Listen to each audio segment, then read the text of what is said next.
When the final human fleet became silent, the ancient superwarship returned. The last signal died at 03:14 station time. I was on my third coffee bulb of the night watching the display, and I counted it the same way I counted all the others.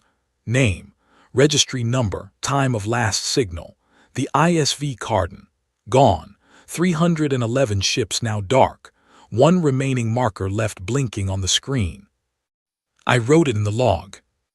The coffee tasted like cardboard soaked in warm water. I drank it anyway. Monitoring Post Vigil 7 was not the kind of place where dramatic things were supposed to happen. It was a tin box bolted to a dead asteroid at the far rim of human-claimed space, built for one purpose: counting ships in and counting ships out. 8 months ago, the Admiralty had assigned me here under the formal title of Long-Range Fleet Communication Relay Officer. What that title actually meant was that I had survived the battle at Kepler's Wound when no one else aboard the ISV Beacon did, and survivors made the brass uncomfortable, so they put me somewhere far away and quiet and gave me a job that required nothing from me except to pay attention. I was very good at paying attention. The hegemony's final offensive had started 6 weeks ago. 7 species, 40 years of coordination, a coalition that had spent longer planning the end of humanity than most human civilizations had ever lasted. They were not cruel about it. That was the part that stayed with me. They broadcast their intentions clearly in 11 languages, gave evacuation windows, filed formal notices with every non-aligned observer in the galaxy. They were organized, patient, and completely certain of the outcome. They were not wrong to be certain. Fleet Command had scrambled everything we had. 312 ships, every hull that could hold pressure and point a weapon. I had watched those 312 signals on my display for 6 weeks like a person watching water drain out of a bathtub, one slow degree at a time.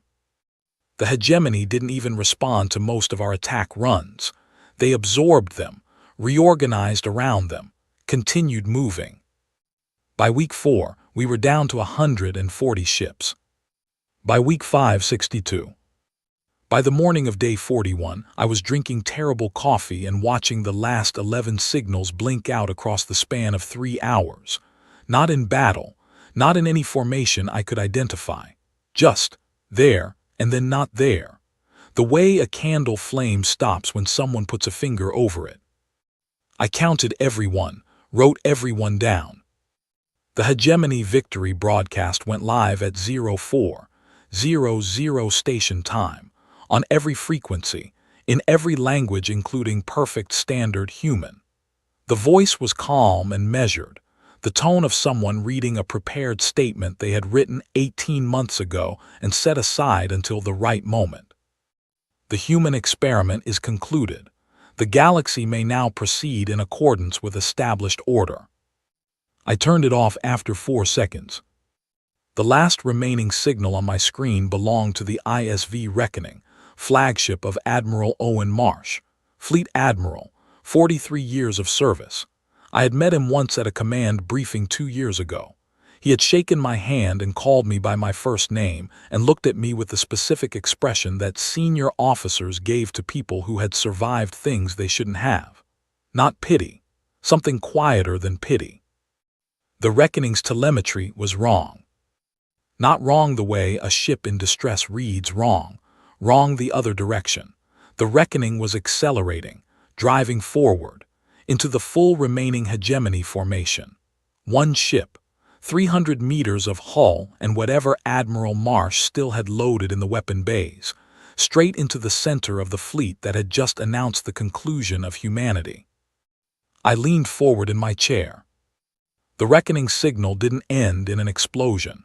It didn't end in a systems collapse cascade or a reactor signature or any of the readings I had learned to recognize over 17 years in fleet service. The telemetry spiked, held, and then the signal simply ended. Cleanly. Finally. But before it ended, a burst transmission came through on the command channel. 30 seconds long. Admiral Owen Marsh, laughing. Not the laugh of a person who has lost his mind, not desperate or hollow, laughing the way a person laughs when the joke is so large that the room cannot contain it, when the punchline is too big for anyone else to have heard yet. Genuine, almost delighted. 30 seconds.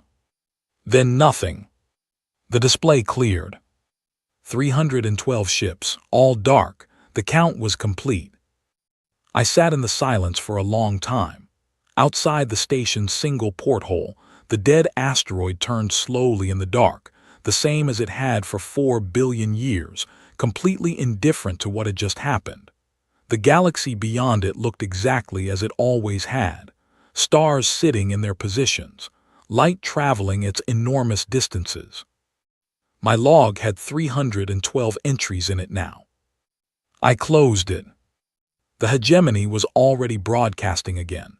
Transition protocols for remaining human colonial populations, relocation schedules, administrative language, precise and courteous, the vocabulary of a coalition that had done this kind of thing before and had the paperwork down to a process. I had 10 coffee bulbs left. I thought about that for a moment. Then I picked up a pen and a blank log sheet and started drafting a surrender transmission, because I was a practical person and practical people did not sit alone on dead asteroids refusing to acknowledge the situation. I got as far as my name, my rank, my station designation, and my location coordinates. I stared at the 4 lines.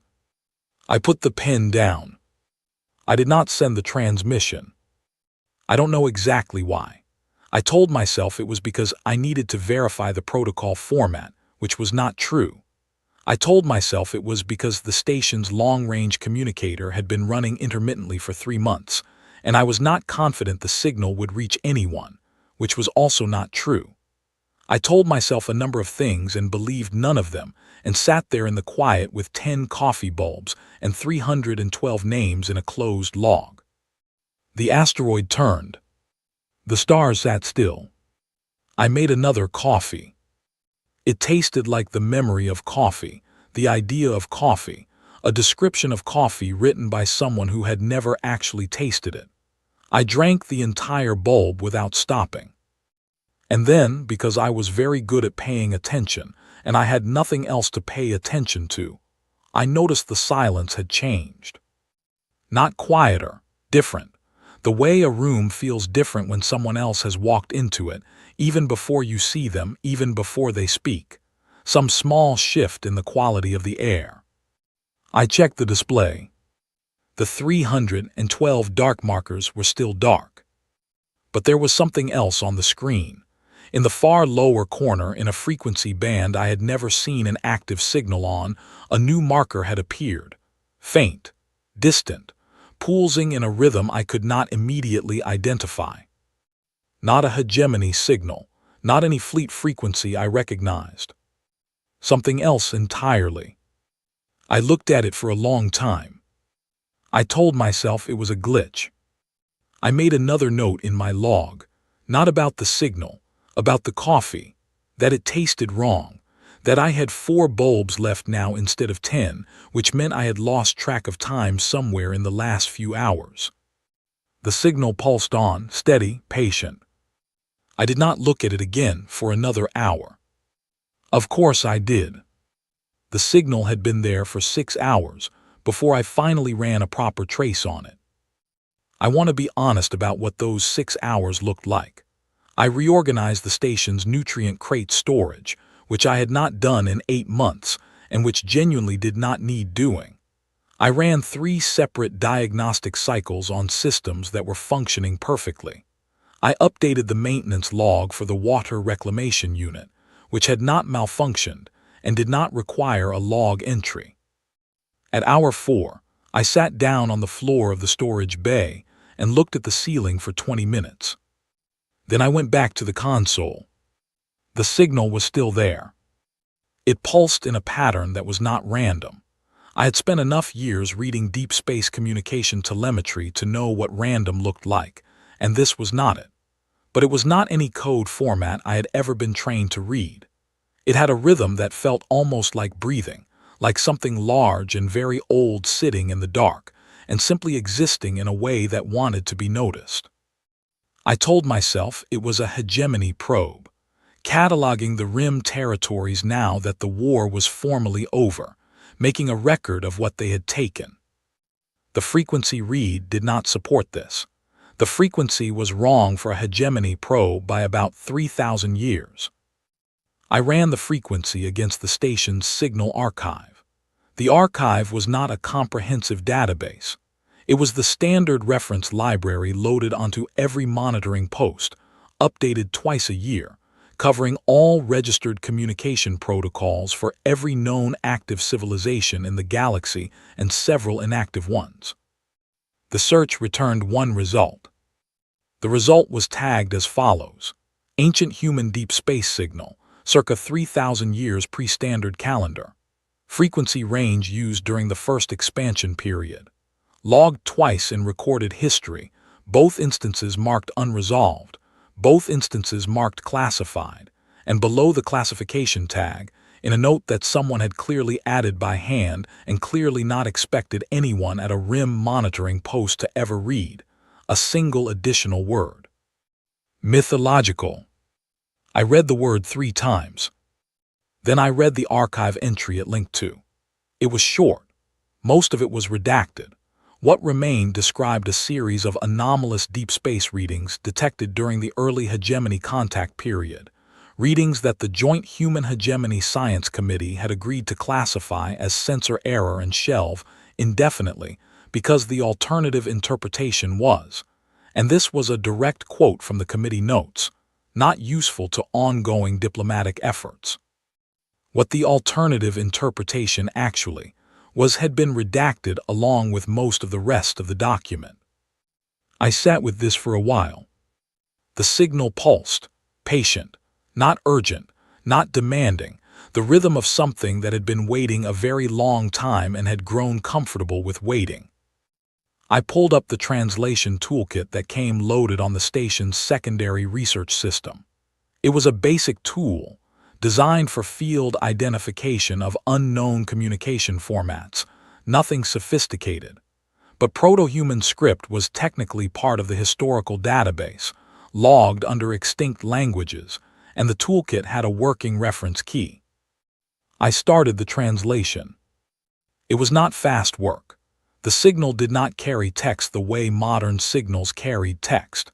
It layered it, the way very old writing sometimes did, meaning built across repetitions and variations in the rhythm rather than across a linear sequence of characters. I had to run the translation 3 times before the toolkit stopped returning errors and gave me a working output. The process took 4 hours. At the end of 4 hours, I had a translation. It was one word. I turned the screen face down on the console. I did not want to look at it. I was aware that this was not a rational response, but I was also alone at the edge of the galaxy with 10, a shrinking supply of coffee, and 312 names in a log I had closed, so I had made my peace with not always being rational. I made the second-to-last coffee bulb, drank half of it. The half I drank was the better half, which was not saying much. I turned the screen back over. The word was still there. Now. Not a question, not a request, not a distress call or a greeting or any of the things that signals from the dark were supposed to be. Just the single, flat, absolute word that people used when something had been waiting and the waiting was over. Now. The signal pulsed on, steady as a heartbeat. I finished the coffee. I started calculating the source coordinates. I told myself I was doing this to file a proper report. I told myself that documenting the signal's origin point was standard protocol for an unidentified contact. I told myself that I was a monitoring post officer, and my job was to gather information and log it accurately and pass it up the chain, except the chain was gone, and I knew it, and the chain being gone was precisely the reason I was sitting here doing calculations at 03:00 station time instead of sleeping. The source was a debris field, a dead brown dwarf system 38 light hours from my position. Cold, dark, the kind of place that showed up on navigation charts as a hazard notation and nothing else, because nothing interesting had ever happened there and nothing was expected to. My shuttle could make the transit in 14 hours. I looked at the one remaining coffee bulb on the shelf. I would save it for the return trip. I pushed out of the chair, picked up my field kit, and walked toward the docking bay. The ranging system gave me the number when I was still 2 hours out, and I sat with it for a long time. 4.7 kilometers. I sent the ranging system a reset command and waited for it to recalibrate and run the measurement again. 4.7 kilometers. The object sitting in the debris field of the dead brown dwarf was 4.7 kilometers long. Nothing human had ever been built at that scale. Nothing any species in the Hegemony Coalition had built reached that scale. The largest warship in the history of the galaxy, as far as any public record could confirm, was the Hegemony flagship Absolute, which measured 1.2 kilometers from bow to stern and was considered an engineering achievement that had taken 40 years to complete. What I was looking at was nearly 4 times larger. And it was completely dark, no running lights, no heat signature, no electromagnetic output of any kind except the single faint pulse of that ancient signal, the one that had said now and continued saying it, steady and calm and utterly without hurry. I reduced my approach speed and ran every passive scan the shuttle could perform. The object's hull was not made of any alloy combination the shuttle's analysis system could identify as a known material. That alone would have been enough to make a reasonable person turn around. But the analysis system, while it could not name the material, could describe it, and what it described was a hull that had clearly been built in multiple stages across a very long period of time. The oldest sections were rounded, almost organic in their curves, and they read as almost impossibly dense. The newer sections, layered over and around the old ones, were different, more angular, more recognizably structural, and they grew progressively more familiar in their design language the further toward the ship's front end they appeared, until the very outermost sections, the ones built last, looked almost like something the modern human fleet might have produced if the modern human fleet had known things it did not know. 3,000 years of shipbuilding compressed into one hull. One continuous project, updated and extended and refined across 100 generations by people who would never see it finished, building toward a moment they would never personally reach. I thought about that for a long time. I docked without incident. The docking clamps engaged as if they had been waiting for my specific shuttle design, which should not have been possible given the age of the ship, and should have unsettled me more than it did. At some point during the last 18 hours, my threshold for being unsettled had quietly relocated itself to a different address and not left a forwarding note. The interior was dark until I activated my helmet lamp, and then it was very large and very dark except for the pale circle of light I carried with me. The corridors were enormous, built for human dimensions, but generously built by people who expected that the human body might change across 3,000 years and wanted to leave room for whatever form it arrived in. The walls were covered from floor to ceiling in writing. I stopped walking the first time I noticed it and stood there with my helmet lamp pointed at the wall for a full 2 minutes. The oldest layer was proto-human script, the same script the signal had been encoded in. Below that, visible through the semi-translucent surface of the material, were older forms still, pictographic, pre-alphabetic, the earliest records of human written language pressed into the hull like fossils into stone. Above the proto-human layer, newer scripts had been added in successive bands, each one a generation further forward in time, each one a translation of what came before, the ship annotating itself as human language evolved, making sure that whoever arrived at the end would be able to read the beginning. It had added the entry for standard human, right at the top, current complete. It knew we were coming. The bridge was 6 decks up. I knew where it was before I found it, the way you know where a sound is coming from in a dark room, some sense that was not quite directional but was not quite wrong either. I took the stairs because the lifts were dark, and I was practical enough to not trust a 3,000-year-old lift system on first contact. I stepped onto the bridge. Every light in the ship came on at once. Not emergency lighting, not a system startup sequence that built gradually. Every display, every surface panel, every indicator on every console all at once. As if the ship had simply been holding its breath and decided, the moment my boot touched the bridge floor, that it was done waiting. The scale of what I was standing inside hit me all at once. The bridge alone was the size of a large building's floor plan.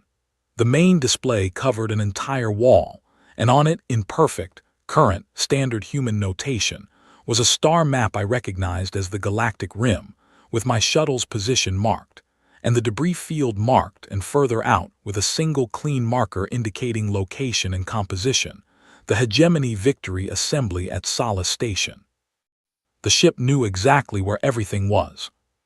I had my sidearm out before I had decided to draw it. Trained response. The body making decisions faster than the mind could catch up. "You can put that away," the ship said.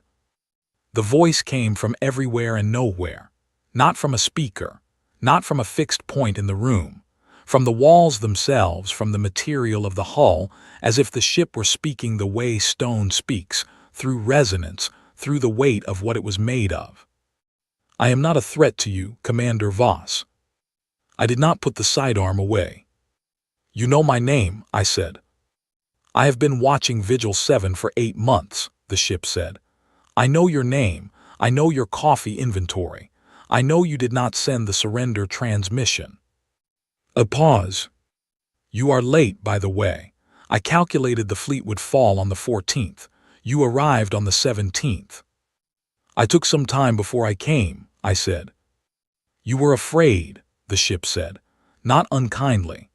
The way a person states a fact that does not require softening because the person they are speaking to is not fragile about it.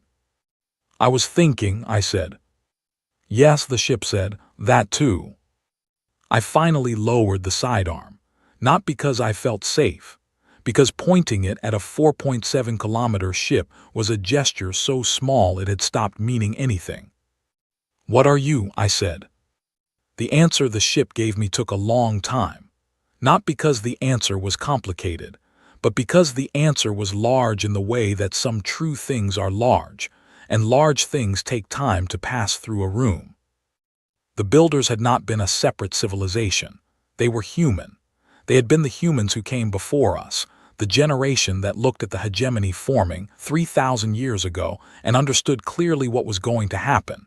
Not predicted, understood. They had the evidence. They ran the numbers. They knew that their children's children's children were going to fight a war against a coalition of 7 species and lose it, and they knew they would not be alive to help. So they built a question. Not a weapon. The ship was very clear on this point, specific in a way that told me the distinction mattered enormously to whoever had designed it. A question. The largest, clearest, most unambiguous question a civilization could ask of the galaxy that was trying to erase it. They had parked it in the coldest, darkest, most geologically dull corner of known space, wrapped in a signal that would stay silent until the fleet went quiet, until the count hit 0, until the word became necessary. Now, I stood on the bridge for a while after the ship finished speaking. I thought about Admiral Marsh's laughter on the command channel. The 30 seconds of it, right at the end. The punchline too big for the room. He had known, not the details, not the ship, not the builders, not any of this, but something. Some deep-trained instinct of a man who had served 43 years and read enough history to feel in his bones that this was not actually the end of anything. That was what he had been laughing about. I sat down in the command chair. It fit exactly, not adjusted, not close enough. Exactly.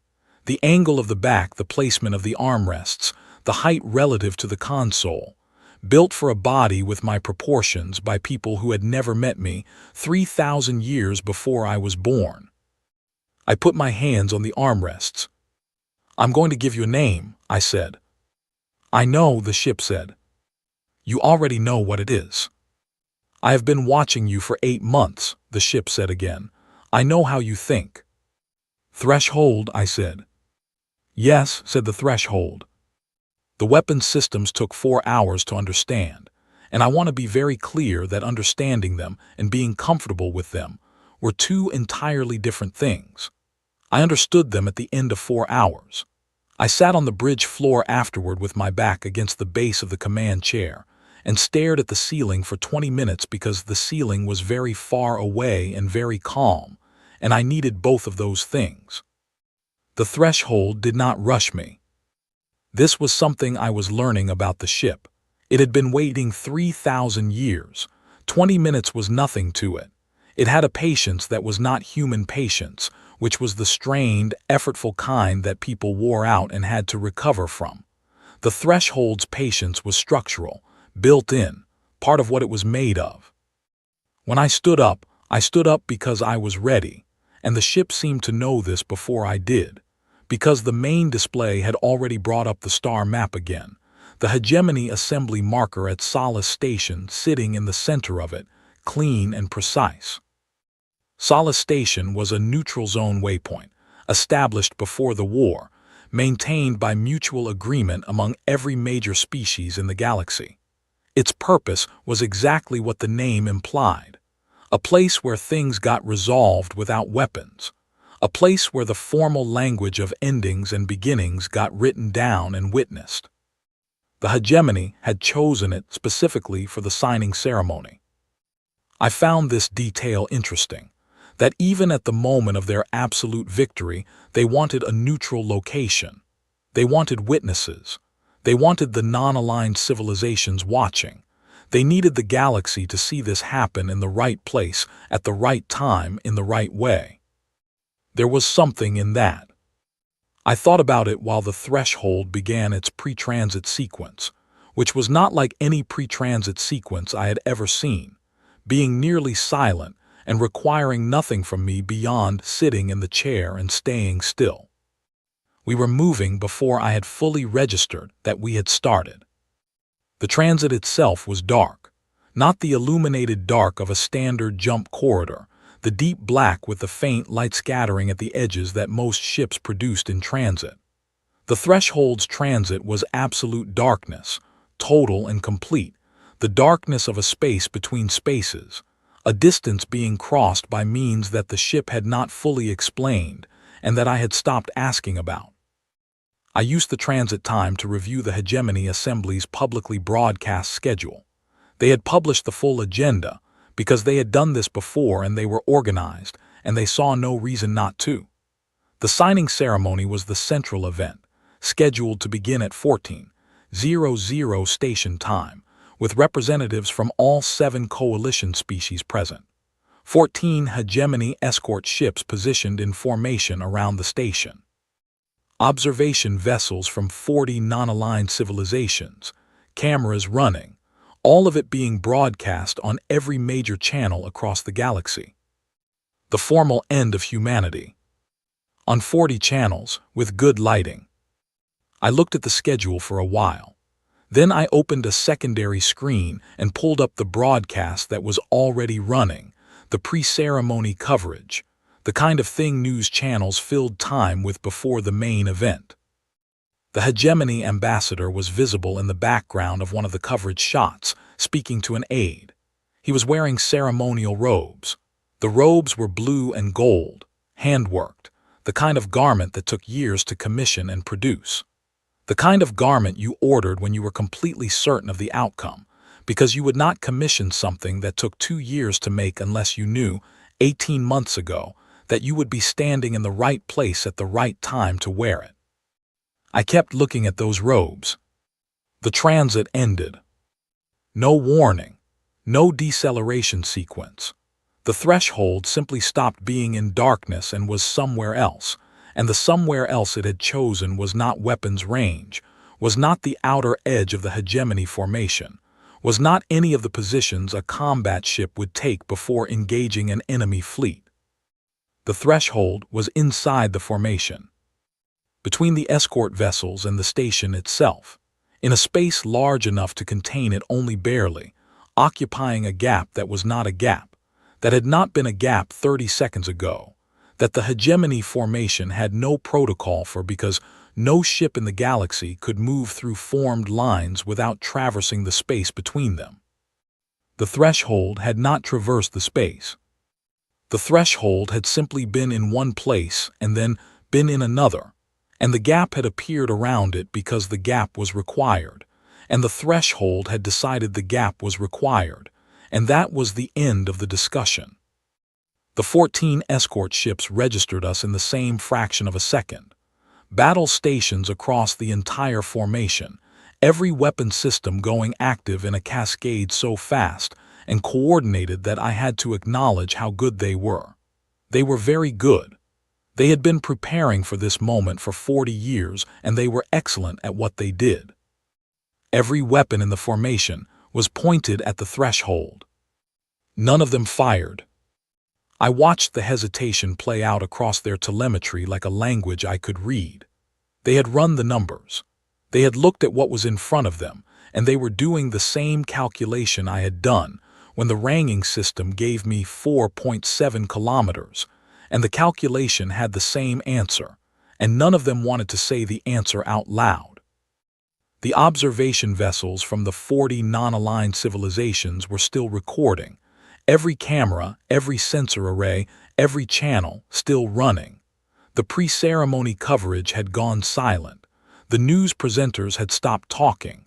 The whole galaxy was looking at the same display.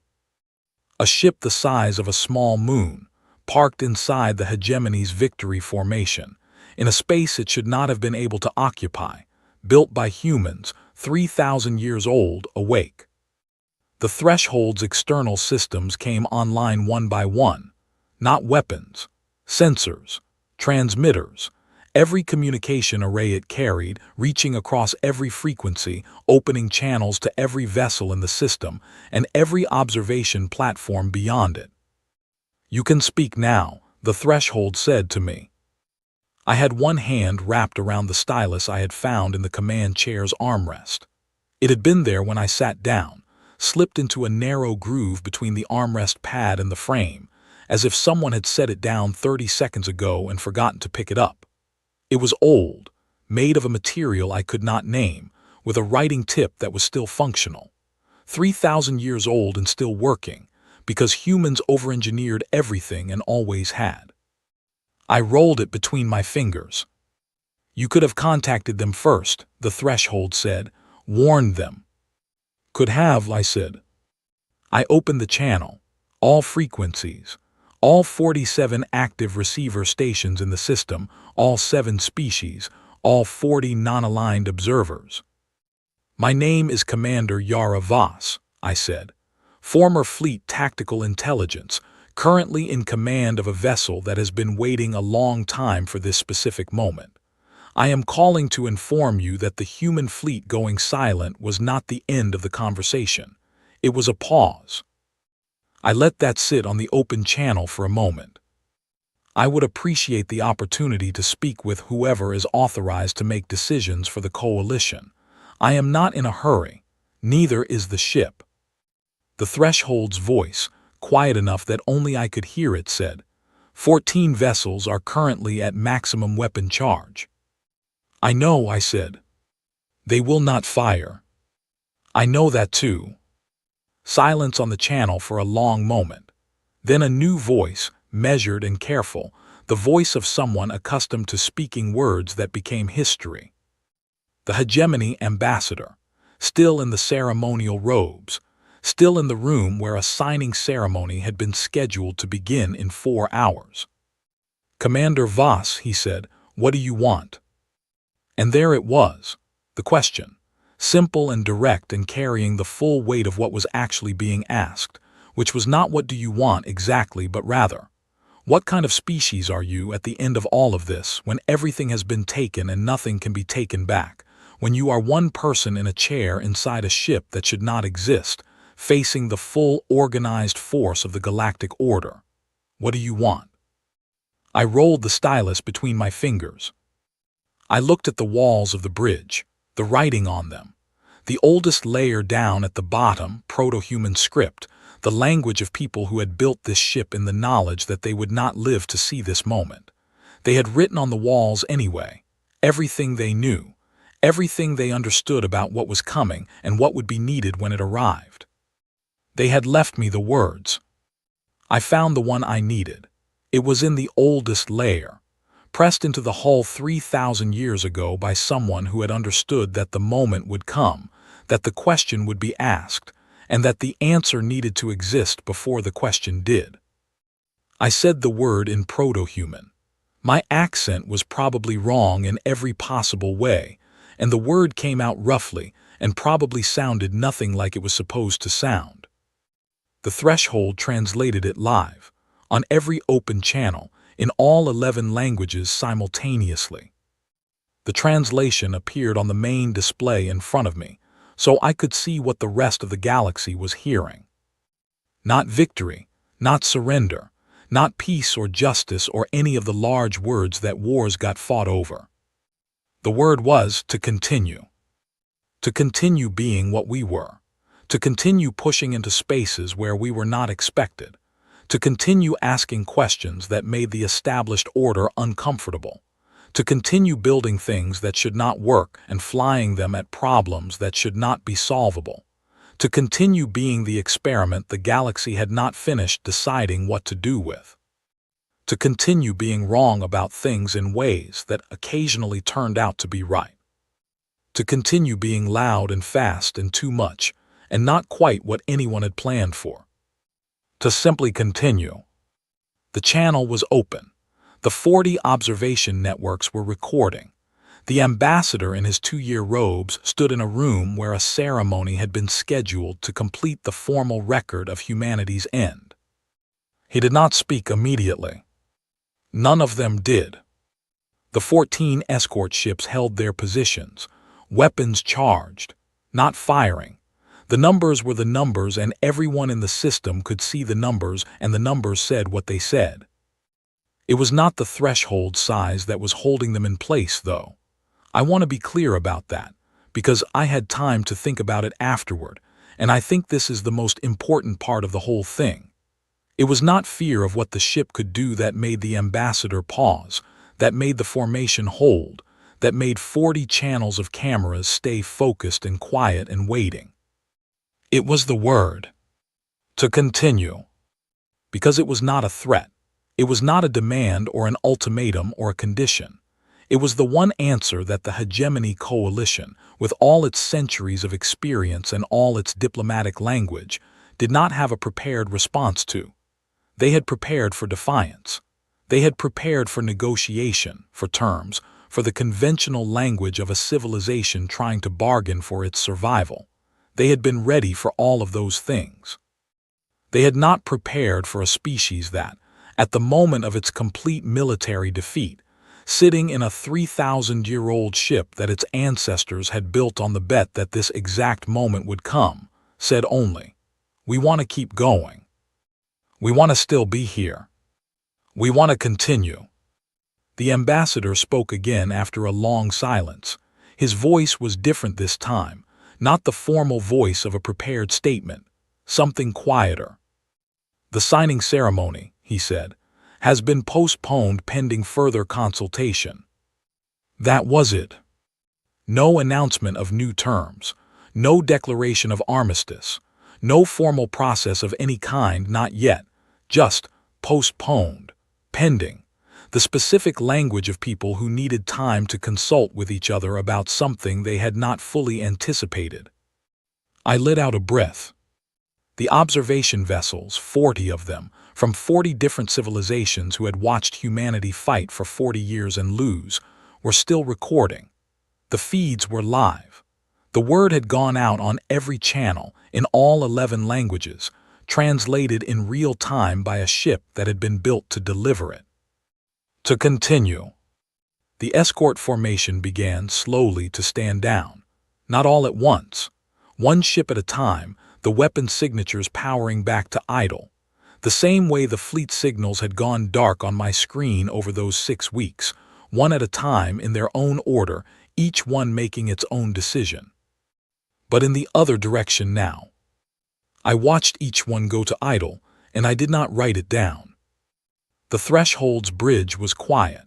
The ship itself was quiet, the way it had been quiet for 3,000 years in the debris field of a dead brown dwarf, patient in its bones. What happens now? I asked. Consultation, the threshold said. Conversation, the process that happens after a question has been asked and no one knows the answer yet.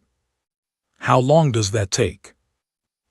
As long as it takes, the ship said. We have time. I thought about my coffee supply.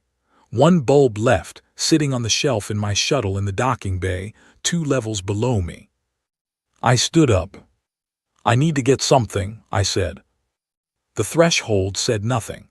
The ambassador's channel was still open, other voices audible in the background now, the sounds of people in consultation, of the diplomatic machinery beginning to turn in an unexpected direction. The 40 camera feeds were still running. I took the stairs down to the docking bay. The corridor lights followed me, brightening ahead and softening behind, the ship nodding my path. I stepped into the shuttle, found the coffee bulb on the shelf where I had left it, and stood in the small, familiar space for a moment. The shuttle was quiet, small, mine. 8 months of living in a tin box had made certain spaces feel like home in the way that only small, specific places can feel like home. I went back up to the bridge. I made the coffee in the bridge's small utility alcove, which had been stocked at some point in the last 3,000 years with supplies I could not explain and had decided to accept. The coffee came out properly. Actually, genuinely properly, the right temperature, the right weight, the right smell. It tasted like coffee. I drank it standing at the main display looking at the star map, the hegemony formation, the station, the 40 observation positions, the open channels, the markers for 312 ships, still dark on the far rim display, which I had carried with me as a secondary feed without quite deciding to. 312 dark markers. The count was still complete. That had not changed and would not change, and the weight of it was something I would carry for the rest of my life, and I knew it. But the ambassador's channel was still open. And on 40 observation networks, in the logs of 40 different civilizations, a word was sitting in the record, pressed into the galaxy's memory the same way the builders had pressed their words into the hull of this ship, permanent and clear, and not going anywhere. To continue. I finished the coffee. It was quiet on the bridge. Outside, through the hull sensors, the system sat in its arrangement. The station, the formation, the cameras, the enormous old darkness of space doing what space always did, which was exist without comment on any of the things happening inside it. There it is, I thought. Naturally.